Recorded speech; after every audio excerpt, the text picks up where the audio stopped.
Se instaló la mesa de diálogo entre el Frente de los Trabajadores y el gobierno. El objetivo es lograr una reforma laboral de consenso. El correísmo busca acelerar el juicio político en contra de los 4 consejeros de participación de mayoría y desiste de la censura al contralor y procurador. Las clases virtuales aumentaron vacíos académicos en los estudiantes del país. Rectores identifican deficiencias en matemáticas y lenguaje. Un hombre es asesinado con varios impactos de bala durante el velorio de su hermana en el suburbio de Guayaquil. Las noticias en Televistazo con Tania Tinoco y Gabriela Baer.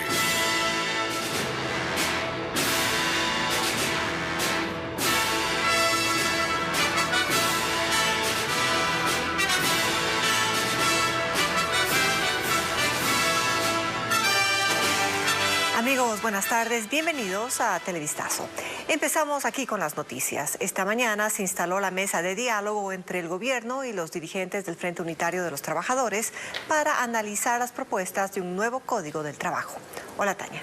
¿Qué tal, Gaby? Amigos televidentes, buenas tardes. Los representantes del Ejecutivo intentan buscar un acuerdo con los sindicalistas para presentar a la Asamblea un proyecto de consenso. Paul Romero nos informa. Los dirigentes del Frente Unitario de los Trabajadores llegaron puntuales a la primera mesa de diálogo que se instaló en la plataforma financiera en el norte de Quito. Ahí esperaron unos minutos hasta que ingresen los delegados del Ejecutivo, encabezados por el ministro de Trabajo, Patricio Donoso. El objetivo de este primer acercamiento con los dirigentes sindicales es buscar consenso sobre los diferentes proyectos para presentar a la Asamblea Nacional un nuevo Código del Trabajo. Y con todo el buen ánimo de llegar. Fuentes de trabajo, es necesaria otra normativa, incentivar la inversión privada y cumplir la meta que ofreció el presidente Guillermo Lasso en campaña, 2 millones de empleos en 4 años de mandato. Una propuesta contundente, una propuesta eficiente y una propuesta que logre realmente impulsar el empleo. Los trabajadores se sentaron a escuchar la propuesta del gobierno, que no se trata de una reforma laboral, sino de un nuevo Código del Trabajo con nuevas formas de contratación, flexibilidad laboral. El señor ministro de Trabajo dice que quiere tratar el empleo y nosotros decimos que sí, señor ministro. Nosotros encantados de tratar, es un tema muy crucial que afecta a todo el Ecuador y creemos la necesidad también de que seamos escuchados. Los trabajadores solicitaron la presencia de la prensa durante las conversaciones, pero este pedido no tuvo eco en los delegados del Ejecutivo. La reunión se desarrolla de forma reservada. Un estudio de UNICEF reporta que la brecha de aprendizaje aumenta en los estudiantes en Ecuador. Ante este problema, varias instituciones educativas abren cursos vacacionales en la costa para nivelar a los niños, quienes tienen vacíos en varias materias, de acuerdo a los rectores de los planteles. José Carlos Alvarado nos trae un reporte. No hay clases en Guayaquil, pero igual los alumnos van a los planteles. Y es que algunos establecimientos educativos decidieron abrir cursos vacacionales para que los estudiantes puedan volver a acostumbrarse a la vida escolar. En la unidad educativa Delfos, en el norte de Guayaquil, hacen algunas actividades lúdicas en el patio, pero también reciben ciertas clases debido a vacíos en varias materias. La rectora Nela Verdesoto explicó que tenían cupo para 150 jóvenes, pero se terminaron inscribiendo 400. En ciertos estudiantes encontramos vacíos que eran importantes reforzar. Así es que hemos considerado trabajar en estas asignaturas, especialmente matemáticas y lengua, ¿no? La situación también se reflejó en un estudio de UNICEF, en el que se monitorean 6.000 hogares con niños. El 70% de ellos indicó que aprenden menos que antes de la pandemia. El estudio reveló también que el 58% de estudiantes en escuelas privadas reciben más de 4 horas diarias de clases, y solo el 9% de estudiantes del sistema público reciben cátedra durante ese mismo número de horas. El director general del Colegio Lemas, Carlos Andrés Calderón, estableció que las clases virtuales han dificultado el aprendizaje. Está del partido para estudiantes a partir de los 6 años hasta los 14 años, que es donde nosotros hemos visto que hay que generar estos refuerzos, teniendo en cuenta que este servicio será 100% presencial. no será virtual, precisamente porque creemos que la virtualidad es una de las causas por las que hemos tenido estas deficiencias. Erika Lainez es especialista en gerencia y liderazgo educativo. Considera que la virtualidad llegó para quedarse. Explicó que el sistema educativo debe profundizar en la adaptación de las clases para reducir la brecha. Trabajaron mucho un sistema de una modalidad presencial solamente adaptado a la parte virtual. Obviamente hay ciertos tutores que tienen esa parte de poder dar seguimiento a cada uno de los estudiantes, y cuando algún estudiante pues necesita algún refuerzo de manera individualizada, tiene conexiones de manera particular. Las clases presenciales en la región Costa y Galápagos iniciarán en mayo de este año. Despedir personal, disminuir su producción y unirse entre varias fincas para reducir costos son algunas de las medidas que adoptan los bananeros para enfrentar la crisis en su sector. William John recorrió algunas plantaciones en la provincia de Los Ríos y nos tiene un informe. En esta finca se cultivan unas 10 hectáreas de banano. En otros tiempos estaba llena de trabajadores que a diario recogían la fruta que luego se exportaba. Pero la situación ha cambiado. Ahora no tienen personal. Omar es su propietario, un mediano productor que nos contó cómo la guerra entre Rusia y Ucrania los ha perjudicado, aunque el mayor problema es que los exportadores no le pagan el precio mínimo de sustentación de $6.25. Ese es solo el inicio de las complicaciones. Esto generalmente es un lugar donde hay muchos trabajadores.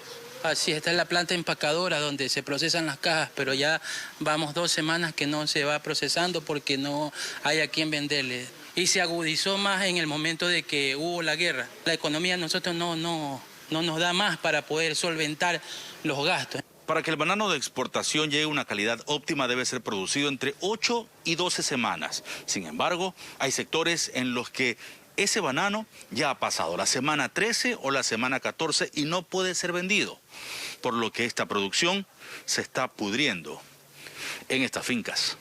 Los pasillos y áreas donde antes trabajaban decenas de jornaleros ahora lucen vacías. Se han ido porque no hay presupuesto para pagarles. Omar nos dijo que no hay embarques y eso lo tiene al borde de la quiebra. Quieren pagar 80 centavos, $1 por la caja, entonces eso no alcanza para poder solventar toda la economía. Ya vamos rumbo al fracaso. Yo aspiro a que esta situación mejore lo más pronto posible porque si no será el acabose para el sector agrícola. La provincia de Los Ríos es una de las de mayor producción bananera en el país. Cientos de productores tienen menos de 10 hectáreas y con eso dan empleo a decenas de familias. Ese es el caso de Álvaro Limones. Sus padres compraron esta finca y ahora él la administra. Tuvo que recortar personal, producir menos y ajustarse a lo poco que le ofrecen los exportadores para mantenerse a flote.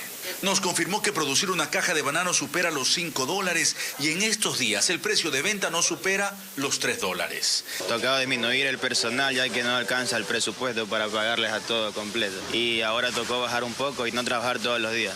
Una dura realidad a la que se enfrentan los productores que guardan la esperanza de que un día no tan lejano se respete el precio oficial.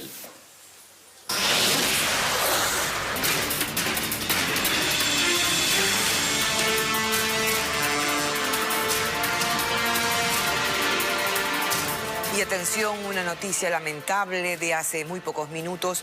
Personal de socorro halló el cuerpo de la niña de 12 años de edad que el pasado martes fue arrastrada por el desbordamiento de una quebrada en Loja. El cadáver de la pequeña fue hallado en el norte de la ciudad. Al momento, las autoridades se encuentran en el sitio para el levantamiento de los restos como manda el protocolo. Mientras que Chilla, en la provincia del Oro, fue declarado en emergencia por el COE cantonal. Esto tras los deslaves que han destruido parte de la vía Pasaje Chilla, dejando incomunicados a más de 8.000 habitantes de la zona. Nuestro corresponsal Fabricio Lapo está en el sitio y nos amplía. Fabricio, adelante. Nos encontramos en el sector de Carabota del cantón Chilla, en El Oro. A lo largo de la vía Pasaje Chilla existen varios deslaves. Además, la mesa de la carretera está arrancada, dejando incomunicados a más de 8,000 habitantes de la zona. También 2 viviendas fueron afectadas en su infraestructura. Todo esto producto de las constantes y fuertes lluvias caídas en este sector agrícola y ganadero. Por eso, el COE cantonal declaró el estado de emergencia a este cantón de la provincia de El Oro, como explica el alcalde Richard Cartuche. Tenemos necesidades urgentes. Corresponde agua potable, servicios básicos, transporte, especialmente usted ha visto cómo está la vía. Necesitamos la intervención del gobierno nacional. Pedimos al señor prefecto, al señor gobernador, declarar en emergencia inmediata nuestro territorio, tanto Chilla como Guanazán, Abañín, Uxcurrumi. La situación es crítica, los agricultores han perdido sus productos, ya no hay qué comer en la cabecera cantonal. Maquinaria de la prefectura de El Oro realiza el retiro de escombros. Quienes se movilicen desde este cantón deben realizar transbordo. Más información tendremos en las siguientes emisiones de Televistazo. Continúen ustedes en estudios. Gracias a Fabricio Lapo por este informe. Y en el cantón Camilo Ponce Enríquez, provincia de Azuay, colapsó un puente debido a la crecida del río por las intensas lluvias que soporta la zona.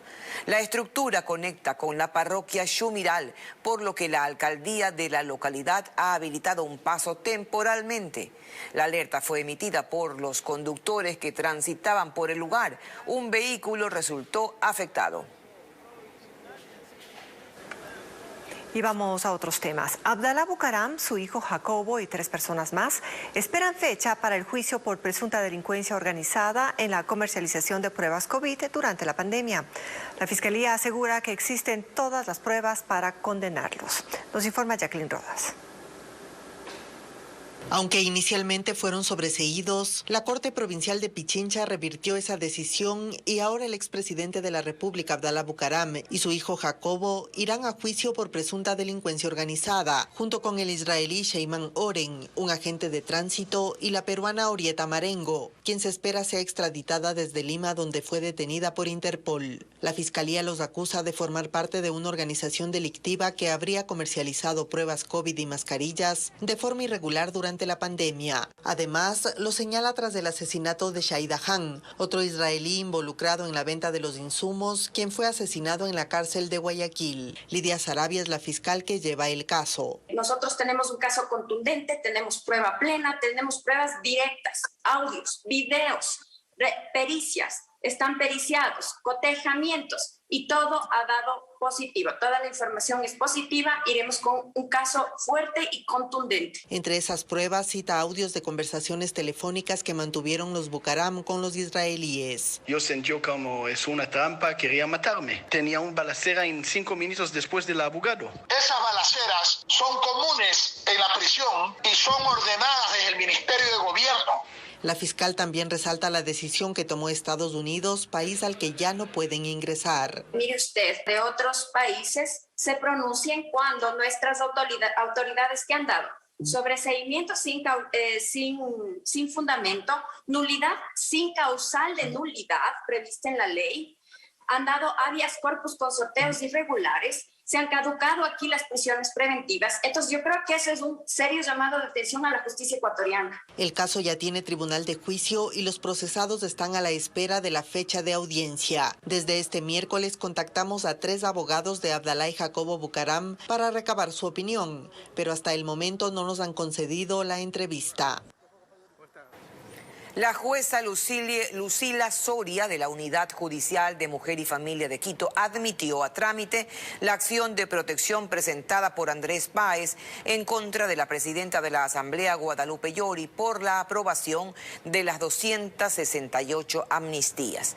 La audiencia será el 24 de marzo a las 10:40 de la mañana en el Complejo Judicial de Quitumbe. Ahí las partes deberán presentar sus pruebas. Páez también solicitó medidas cautelares para que se suspendan las amnistías hasta que se resuelva la acción, pero la jueza negó este pedido. 45 asambleístas de la bancada correísta presentaron un escrito para participar en la audiencia como terceros interesados. La Comisión de Fiscalización de la Asamblea recomienda al Pleno el archivo del juicio político al contralor Carlos Riofrío. Esto levantó el reclamo del correísmo, que además retiró otro proceso para que se trate también lo antes posible, dicen, el juicio contra el Consejo de Participación Ciudadana. Patricio Díaz nos informa. Necesito certifique, por favor. Me certifique. Estoy interviniendo, señor.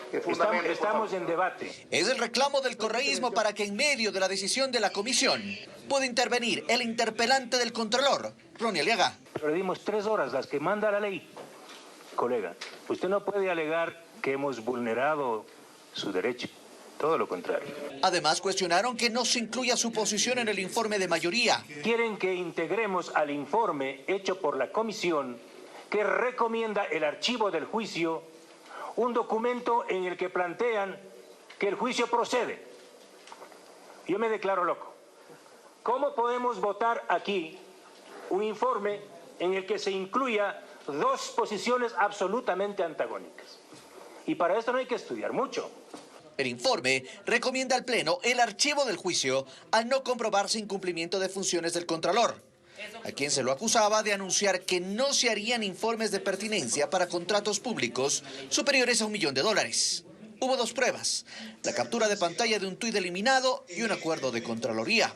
Ni siquiera un documento oficial que identifique de qué se trata el acuerdo y un tuit que ha salido de la Contraloría. ¿Esas son pruebas? Perdónenme, eso es una vergüenza. Y así, con 5 votos a favor, se aprobó el informe. Pero el correísmo no se quedó ahí. Retiraron el juicio político que habían presentado contra el procurador. De manera inmediata proceda a conocer y a tramitar como tal y a calificar la solicitud de juicio político en contra de los 4 consejeros del Consejo de Participación Ciudadana y Control Social.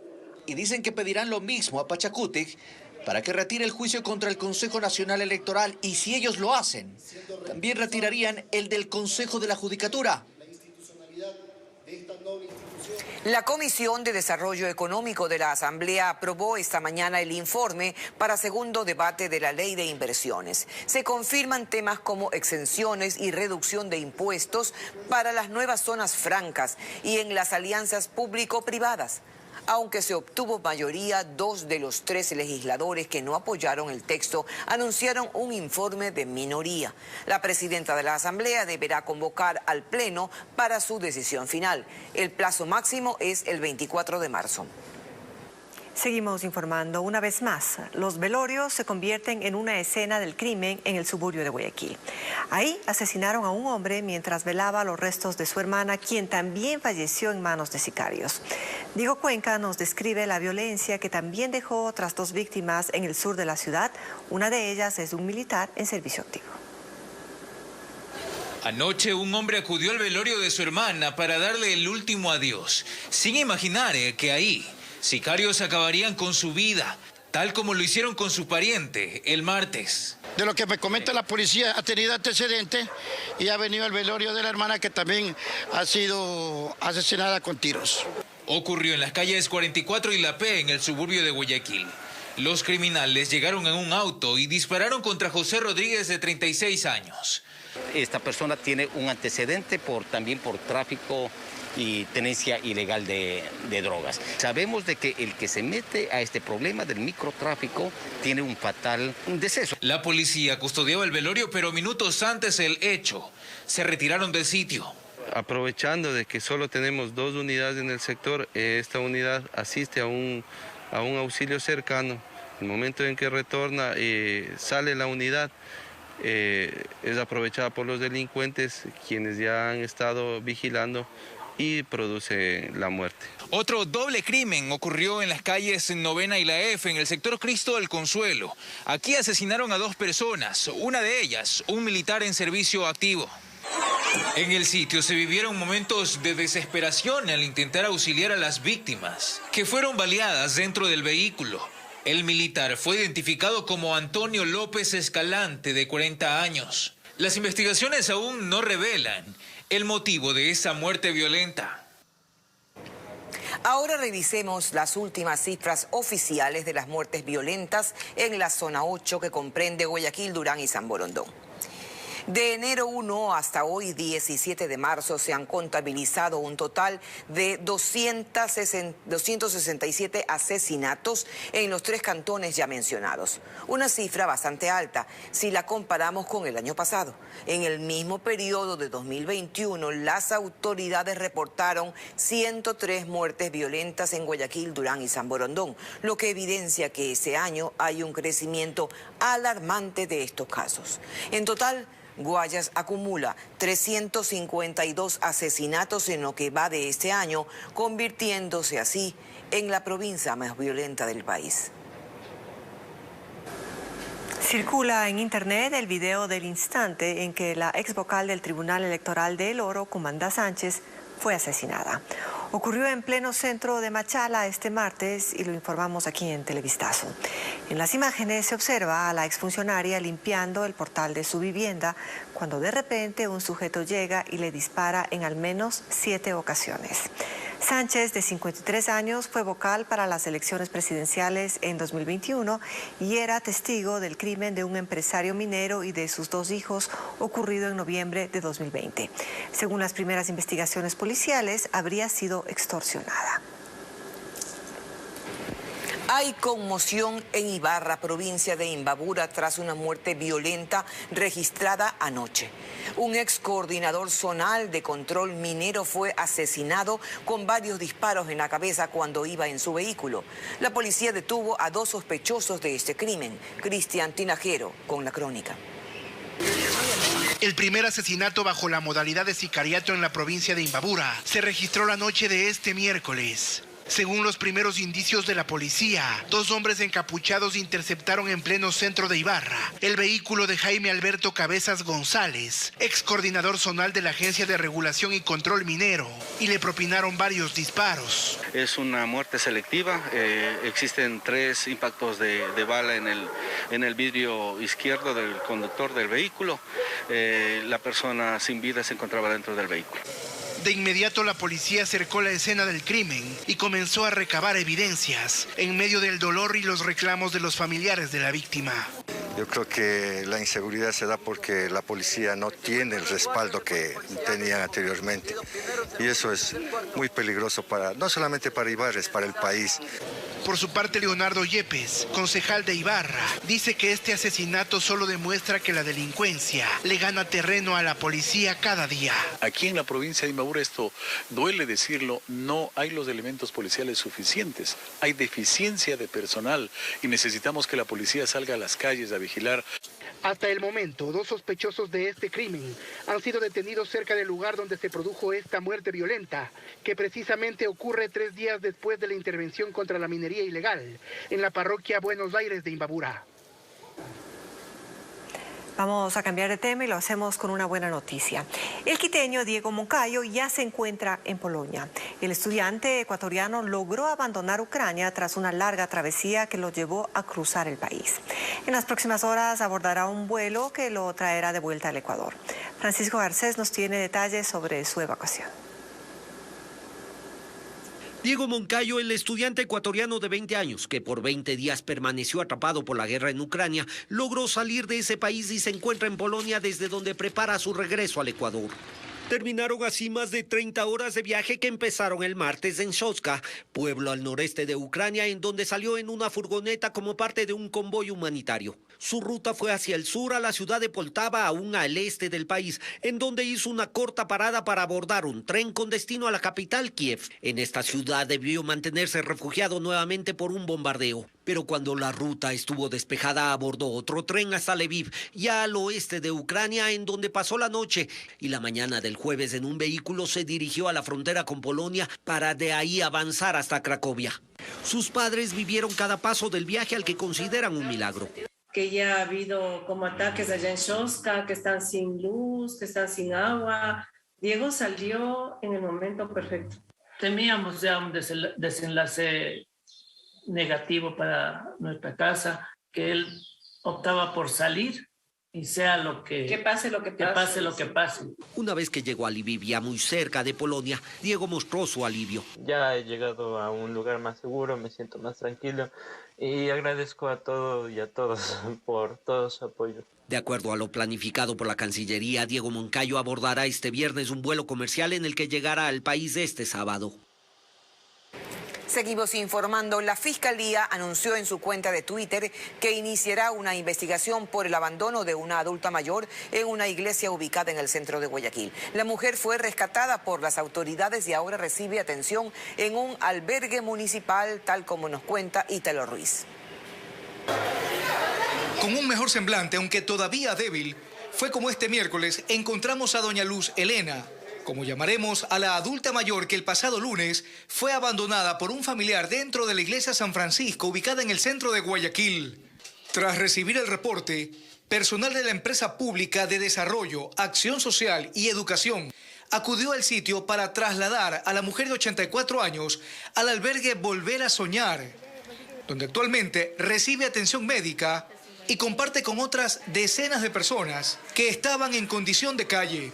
Se diagnosticó que la señora tenía infecciones, que tenía casos severos de deshidratación y desnutrición, pero que no estaba todavía en una situación para hospitalizarse, por lo cual se trasladó acá, al albergue Volver a Soñar del municipio, para que pueda pernoctar.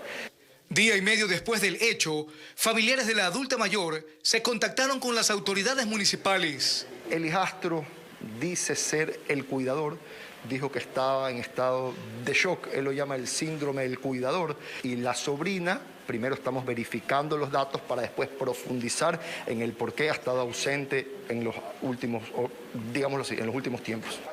Este miércoles, el personal municipal tenía previsto acudir al domicilio de la familia de la mujer para constatar las condiciones en las que vivía. Por su parte, la Fiscalía anunció en su cuenta de Twitter que iniciará una investigación por este caso de abandono. Seguimos en Televistazo. Delincuentes abrieron la puerta del maletero de una furgoneta y se sustrajeron repuestos automotrices.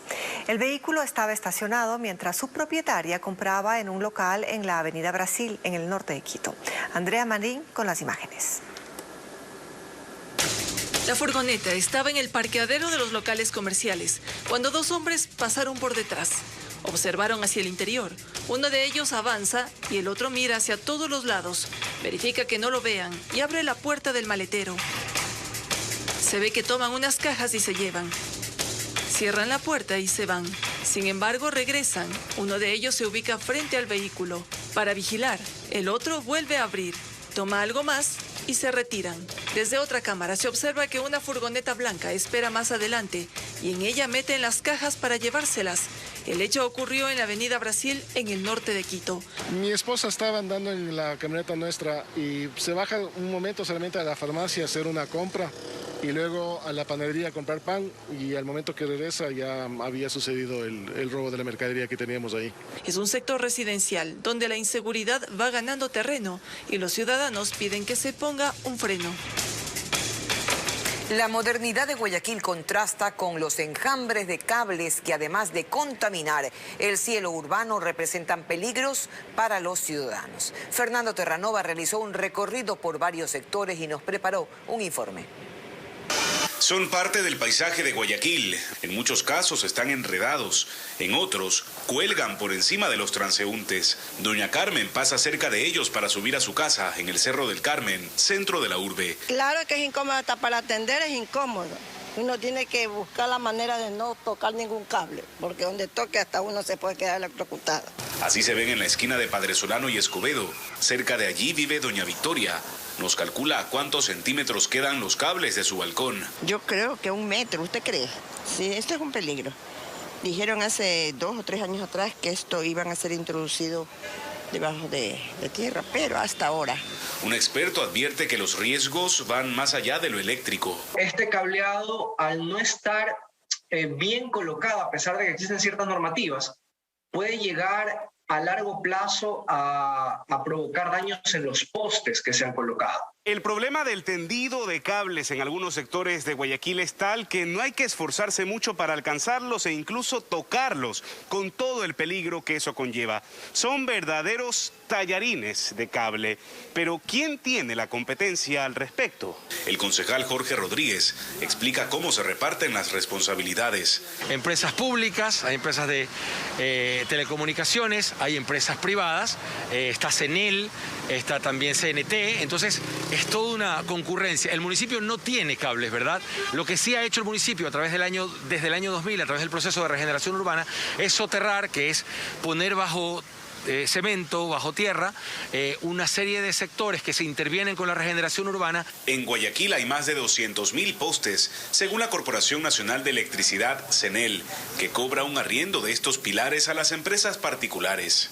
La mayoría de las empresas no ponen de su parte para retirar los cables ya utilizados, porque hay cualquier cantidad de cables inactivos que llamamos nosotros. Ellos son los responsables porque ellos saben la normativa que existe para la instalación de sus fibras ópticas, pero casi el 70% no la respetan. El municipio de su lado alista un plan que contempla poner bajo tierra los cables en algunos distritos. El primero en ser intervenido, ustedes vieron el tema del pintado de postes y todo lo que se viene, es Urdesa. Luego también Sauces será intervenido. Luego terminaremos una parte del suburbio que aún falta. No se abarcará a todos los sectores, claro. Para eso, dice el concejal, se requiere un trabajo articulado entre las instituciones involucradas, empresas privadas y contratistas, y así desenredar estos nudos que contaminan el cielo urbano del puerto principal. Y ahora les contamos que dos técnicos del sistema de riego Cayambe, Pedro Moncayo, fueron sorprendidos por un oso andino, cuando un oso de anteojos olfateó por varios minutos el vehículo e incluso, como lo ven, saludó al conductor a través de la ventana.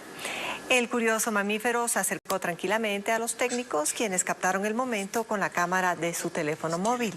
Esta especie está en la lista roja de Ecuador, es considerada vulnerable y en riesgo de extinción.